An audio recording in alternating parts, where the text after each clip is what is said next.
television business, traditionally a network will pay a production company. They'll buy their idea and then pay them to execute it. So all these ideas, these black shows, they come from black people, but the only way a network will take the show is if it comes from a white production company, such as E1. People like Tara Long. And We Channel will only take our black stories if they're made and budgets controlled by white people. So I walk into E1, I see posters of black families all over the wall, but in the offices I only see white people.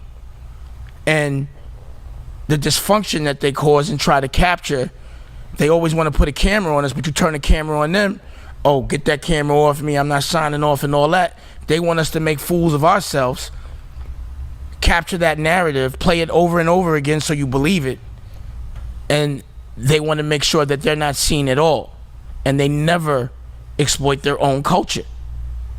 So I look at channels like VH1 and look at what's the biggest thing on the network is our dysfunction. Mm-hmm. I look at We Channel and they try to make us as legends look like dysfunctional people and actually do things to make it appear that way. And then the other programming is jail. You know, it's embarrassing watching the We Channel. Right. Life after jail. It's embarrassing making money. So my network isn't about the distractions and those patterns that they put into our brain or they make us think that we're less of who we are. And my network is about health, about like if we got diabetes, I got diabetes, so there's a Dash Diabetes network. You know, we don't recognize trauma. The racism and the day-to-day life that we just think is normal is trauma. And we don't get therapy. And when we do get therapy, it's based on research done on white people because black people don't get therapy to get research done on them. So we don't know how to recognize our own trauma and we don't know how to help ourselves. We think being fucked up and being depressed is normal, and it's not. We don't teach financial empowerment on television. We get taught, yo, take a short price so you can make some money going to the strip club. Build your brand that way. Be stupid and act crazy so people will pay to actually talk crazy to you in person. There's a revolt which is black and there should be solidarity.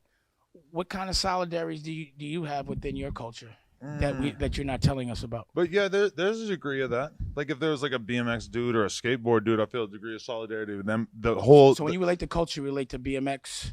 That is one identity but the group that I fall skin into. Thing gives no, I don't care about that at all. Not, but you don't, right? But like I've had, like for example, when I used to walk into an office and have a white assistant with Lior, when I would walk out, Lior would always go, "You all right? They treating you okay?" Always. There was always that little like, you know what I mean? Do they give you that little to the side thing ever when you're with black people? But you really think that Lior? I've seen him, believe bro, you. He's done it. But you feel like that's what it was? I feel like it, bro. He's done it. I'm not telling you something because of intuition. But do you think he was worried about shit because of some shit that he had seen? Every time someone white came through, he didn't ask anyone black if they were all right. He only asked somebody white, and he made sure he did it every time. Every time I've been in a room with someone else, and there's no disrespect to Jewish people, I think that shit is gangster. But if you doing business with a Jewish person and it's the Jew against the other Jew, they got their thing going. Right. And that's how it goes. And that's almost how it should be with all cultures.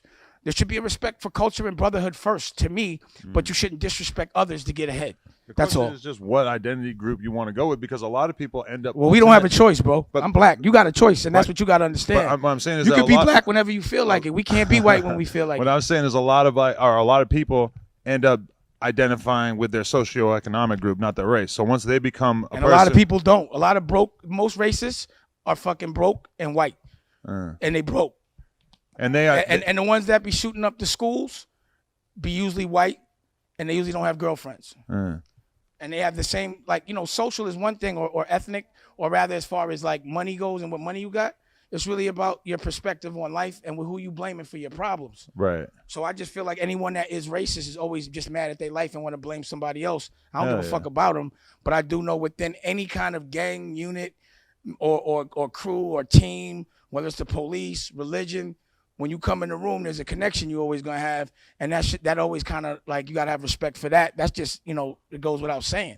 The thing that black people want from Kanye is some sort But of you're not even black. How you gonna tell me what black people? Wait, time out. Stop right but there. He wants an explanation for why everybody's so fucking mad at him, right? Hold on a second. Let's just rewind to a point you just made. I'm not even mad at him. I get why everybody else is mad at him because he's not making a good argument. But clearly, let's address this. You just said what black people want. That's what you just said. He's aware of what black people want from him that they're not getting. Wait a second. Question.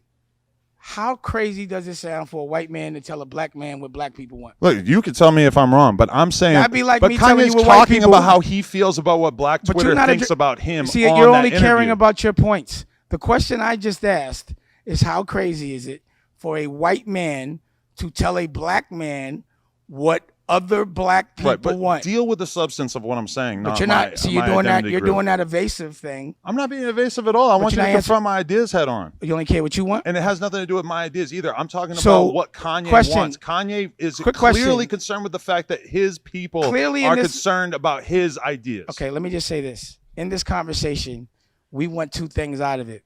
You want to answer about music, and I want to answer about how a white man could say what a black man what other black people want. But tell me my answer to you is this. I can't tell you what Kanye's thinking, period. And I'm not sticking up for him at all.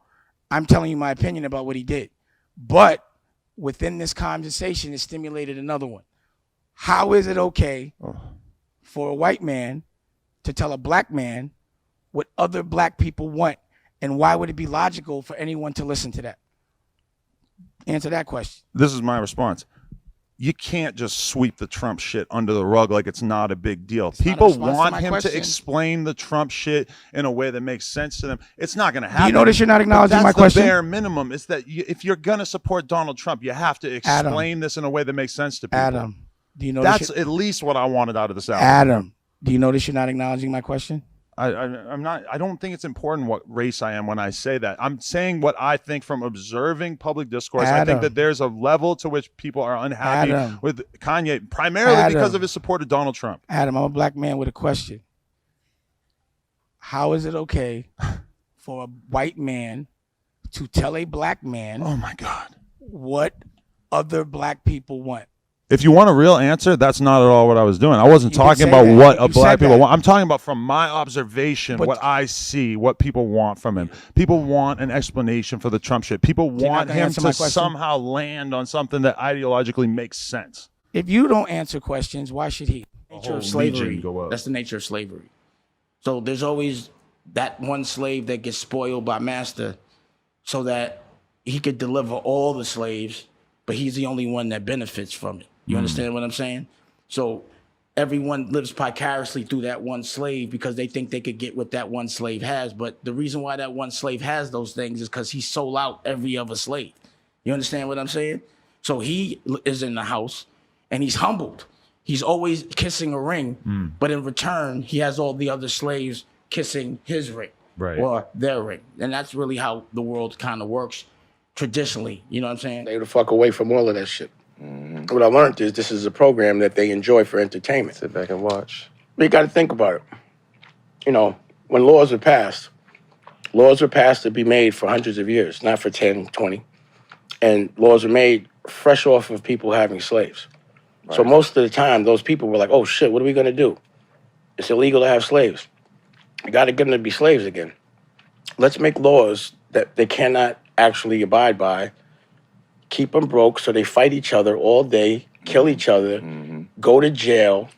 So that way they can now put you back in shackles, back in the cage and make you work for a slave wage.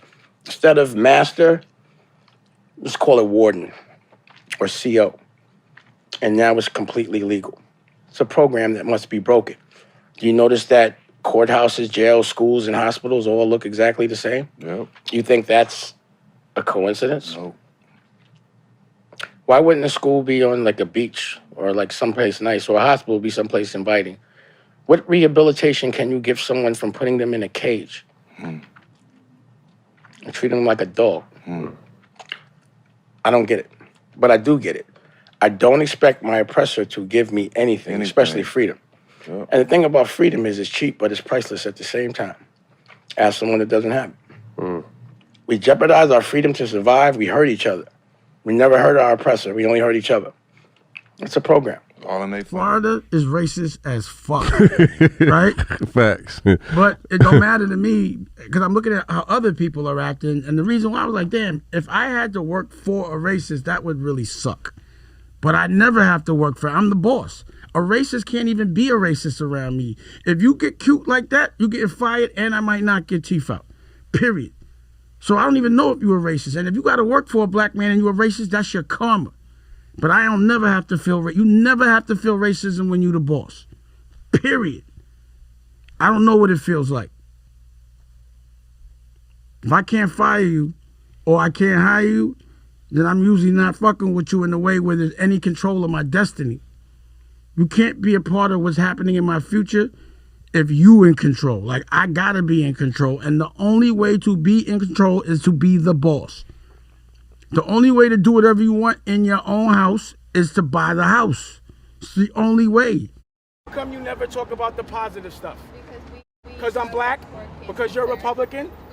Why? So why when you're covering the court case, you don't go just the court case, you talk about the history of what you've written about before. So how come you don't speak about the good stuff? Why don't you guys ever write about the good stuff about a black man? Why? Because you're a racist Republican paper. That's why.